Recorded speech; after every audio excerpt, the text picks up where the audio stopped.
Oke, rekan-rekan, mungkin sedikit lagi yang akan saya coba sampaikan. Satu hal penting ya, melanjutkan yang sebelumnya, adalah, jangan terburu-buru memilih, metode ya.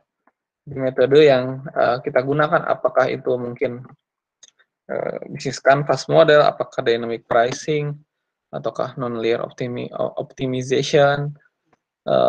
Jadi harus selalu, hati-hati dan jangan terburu-buru memilih metode.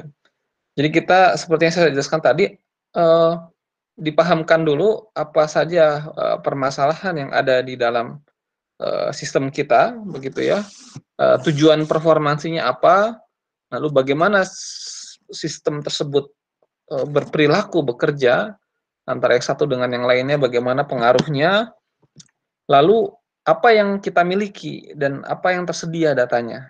Nah, berdasarkan hal tersebut, lalu kita simpulkan, oh ini metode yang cocok. Tadi sama seperti ilustrasi membuat sayur sop tadi ya, tujuannya misalnya mungkin ingin kenyang, oh adanya wortel, kol, dan buncis, oke maka saya buat sayur sop. Nah jadi, seperti itu.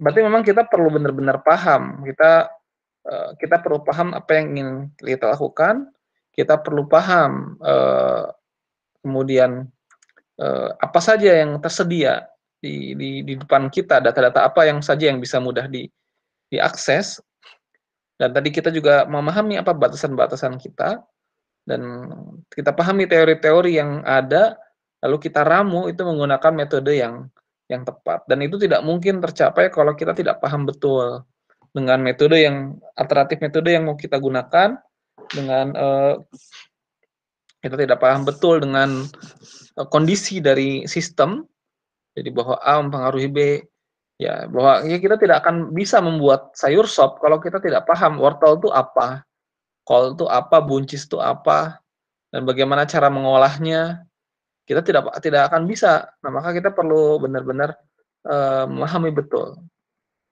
Ya jadi jangan terburu metode sebelum kita benar-benar paham, eee, paham, masalah, tujuan paham apa saja nih.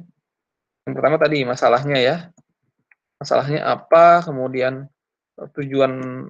tujuan target performansinya apa, kemudian bagaimana sistem bekerja, bagaimana, atau pemahaman sistemnya seperti apa, kemudian teori yang berlaku, persediaan persediaan data, sumber daya, ya, apa saja yang bisa kita lakukan, kemudian jadi batasan-batasannya apa, begitu, data-data yang tersedia seperti apa, dan kemudian, tentu kompetensi kita juga.